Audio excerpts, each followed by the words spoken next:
Hello students, कैसे हो आप बहुत अच्छे हो। ठीक है नहीं तो आज जो टॉपिक है उस टॉपिक में आपको बतलाऊंगा कार्बोहाइड्रेट्स।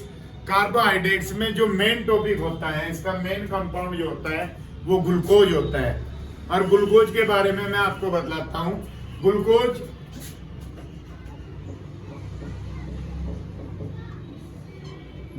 का जो मॉलिक्यूलर फॉर्मूला होता है, यानी जिसको हम हिंदी में कहते हैं सूत्र, वो मॉलिक्यूलर फॉर्मूला आपका होगा C6H12O6। इस टाइप से ग्लूकोज का जो अनुसूत्र होता है वो C6H12O6 होता है। और ग्लूकोज का जो संरचना सूत्र होता है वो मैं आपको बना के दिखलाऊंगा कि इसका संरचना सूत्र कैसा होता है। ग्लूकोज का एक दूसरा नाम होता है डेक्सट्रोज। ग्लूकोज को डेक्सट्रोज भी बोलते हैं। इसको डेक्सट्रोज इसलिए बोलते हैं क्योंकि इसके अंदर जो OH ग्रुप वो दक्षिणावर्त रोटेट करता है, राइट साइड रोटेट करता है, इसलिए इसको डेक्सट्रोज भी बोलते हैं। इसी टाइप से इसका एक और नेम होता है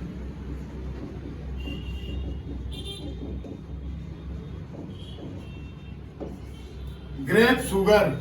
इसको शुगर ऑफ ग्रेप भी बोलते हैं। तो ग्रेप शुगर इसको क्यों बोलते हैं? इसको ग्रेप शुगर इसलिए बोलते हैं क्योंकि जितने भी मीठे अंगूर होते हैं, ग्रेप होते हैं, उनमें ये 20 to 30% तक पाया जाता है। 20 से 30% तक ये मीठे अंगूरों में पाया जाता है। तो इसलिए इसको अंगूर की शर्करा यानी कि ग्रेप शुगर भी कहते हैं। ये दक्षिणावर्त रोटेट करता है, इसलिए इसको डेक्सट्रोज बोलते हैं। और जो इसका संरचना सूत्र होता है, जैसे इसके अंदर कार्बन जो है वो 6 है, तो हम यहाँ पर 6 कार्बन लेंगे, 1 2 3 4 5 6। और इन 6 कार्बन में हमने ये लिया है, इसके अंदर 12 हाइड्रोजन है। हर एक कार्बन के साथ हम देखो 4 बॉन्ड पूरे करेंगे, 1 2 3 4 1 2 3 4 1 2 3 4 1 2 3 4 1 2 3 4 1 2 3 4। हर एक कार्बन, क्योंकि कार्बन की जो संयोजकता होती है वो 4 होती है, इसलिए इसके अंदर 4 बॉन्ड होने चाहिए। अब इन 4 बॉन्ड पर 12 हाइड्रोजन जुड़े हुए होने चाहिए। तो 12 हाइड्रोजन जोड़ते हैं हम इन पे। एक हाइड्रोजन यहाँ पर जोड़ दिया हमने, एक हाइड्रोजन हमने यहाँ पर जोड़ दिया, एक यहाँ, एक यहाँ, एक यहाँ, एक यहाँ। हर किसी कार्बन के साथ हम एक हाइड्रोजन जोड़ देते हैं। तो ये हमने सबके साथ एक हाइड्रोजन जोड़ दिए। 2 और 2 4, 2 6, 2 8, 2 10, 2 12, यानी इस पे एक हाइड्रोजन ज्यादा था तो हमने इसको रोक दिया। ठीक है नहीं। इसके बाद इसके अंदर 6 ऑक्सीजन परमाणु है, तो 6 ऑक्सीजन परमाणु जोड़ेंगे। इसके साथ ये जो H था, अब मैंने इसको रफ करा, ये H यहाँ लिखा और एक ऑक्सीजन जोड़ दिया, यानी ये हो गया CHO।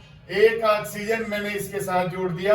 अब जो तीसरे नंबर का जो कार्बन होगा उस पर ऑक्सीजन आप इस हाइड्रोजन पे जोड़ना है आपको।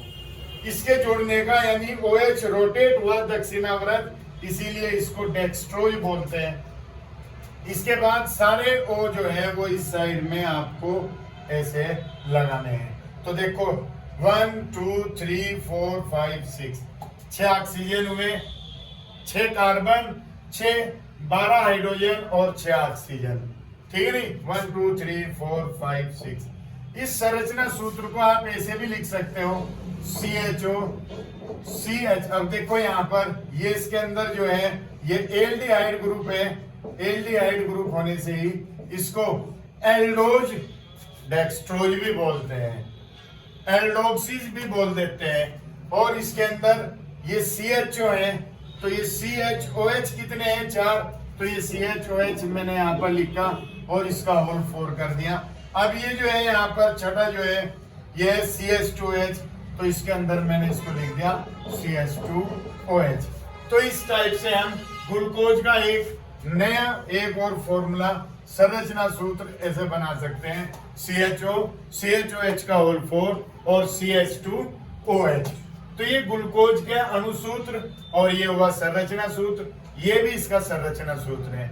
2 टाइप के इसके संरचना सूत्र होते हैं, एक डी होता है और एक एल होता है, वो मैं आपको आगे चल के बतलाऊंगा। इसमें बतलाते हैं कि ग्लूकोज पाया क्या में जाता है। तो ग्लूकोज जो होता है, जितने हमारे खाने पीने की चीज है, उन खाने पीने की चीज में ये शुगर यानी चीनी के साथ पाया जाता है। और चीनी के साथ जो है पाया जाता है, उसकी जो मात्रा होती है वो कम से कम 20 से 30% तक होती है। 20 से 30% तक, यानी जैसे हमने अंगूर खाया तो अंगूर के अंदर जो ग्लूकोज होता है वो 20 से 30% होता है। इसी टाइप से जितने भी मीठे फल होते हैं, उन मीठे फलों के अंदर ये ग्लूकोज पाया जाता है। मीठे फलों के साथ साथ कुछ बीमारियां होती है, जैसे एक बीमारी है डायबिटीज, जिसको हम हिंदी में कहते हैं मधुमेह, अपनी बोलचाल की भाषा में उसको शुगर भी बोल देते हैं। तो उसमें ये जिनको ये बीमारी होती है, उनके यूरिन में यानी कि तो जैसे यूरिन होता है, यूरिन के अंदर और ब्लड के अंदर भी ग्लूकोज पाया जाता है। जैसे बीमारी है डायबिटीज, मधुमेह, तो शुगर बोलते हैं इसको हम अपनी बोलचाल की भाषा में। तो शुगर के जो पेशेंट शुगर का होता है, जिसको शुगर होती है, उनके शुगर में यूरिन के अंदर और उनके एक तो यूरिन बतलाया है, एक बतलाया उनका ब्लड। तो उनके यूरिन में और ब्लड में जो ग्लूकोज होता है वो 8 से 10% तक उनके ब्लड के अंदर और यूरिन के अंदर पाया जाता है। तो ये है इनकी अकरेंस। किस किस के अंदर ये पाया गया? जितने भी मीठे फल होते हैं, ठीक है नहीं, जो मीठे अंगूर, ठीक है नहीं, जो शुगर है उसके अंदर यानी मीठा जो होता है, ठीक है नहीं, ज्यादातर ब्लड के अंदर बहुत कम मात्रा में, यूरिन के अंदर बहुत कम मात्रा में, और हमारे आलू होते हैं, आलू के अंदर पाया जाता है, ठीक है नहीं।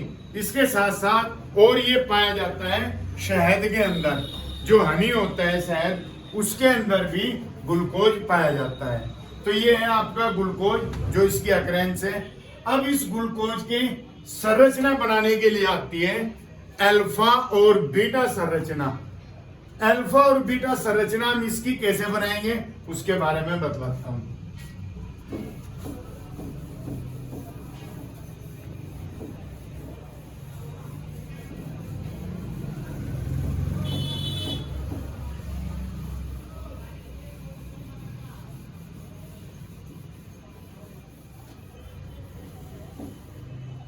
अब जो ग्लूकोज की हम संरचना बनाएंगे वो अल्फा और बीटा संरचना बनाएंगे।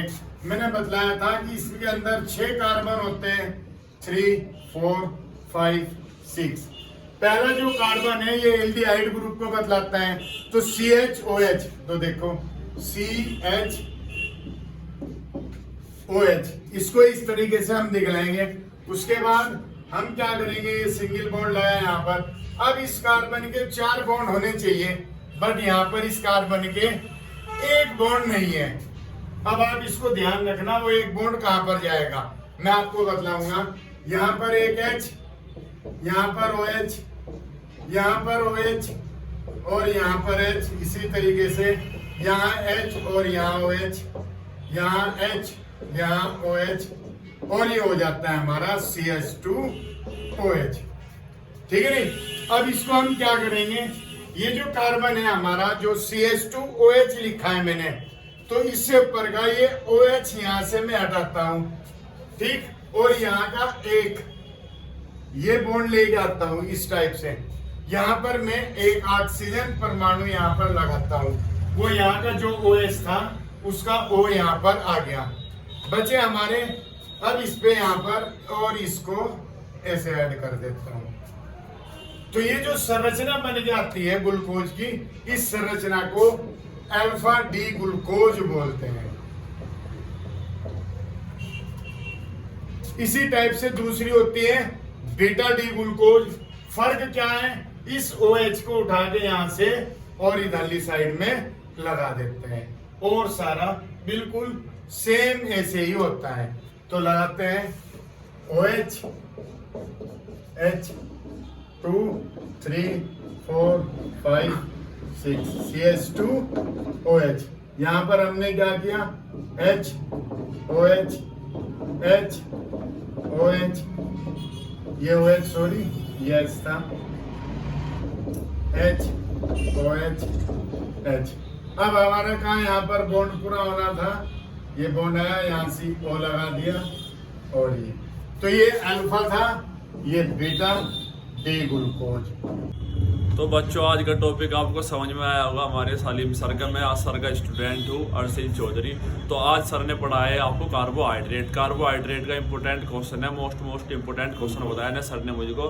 तो मैं भी इसकी तैयारी कर रहा हूँ, तो मैं चाहता हूँ मेरे साथ मेरे भाई भी इसकी तैयारी करिए बहुत बड़े तरीके से, और ये पेपर के लिए मोस्ट इंपॉर्टेंट है। ये टॉपिक अभी आधा हुआ है, इससे अगली वीडियो में आपको पूरा टॉपिक मिल जाएगा। जब तक के लिए थैंक यू, और वीडियो को लाइक करना, कमेंट करना और शेयर करना, और अपने दोस्तों में शेयर कर दो, क्योंकि आपके दोस्तों का भी फायदा होना चाहिए। जो आप सीख रहे हो आपके दोस्तों का फायदा होना चाहिए, वो बोर्ड परसेंटेज बढ़े बने। Thank you.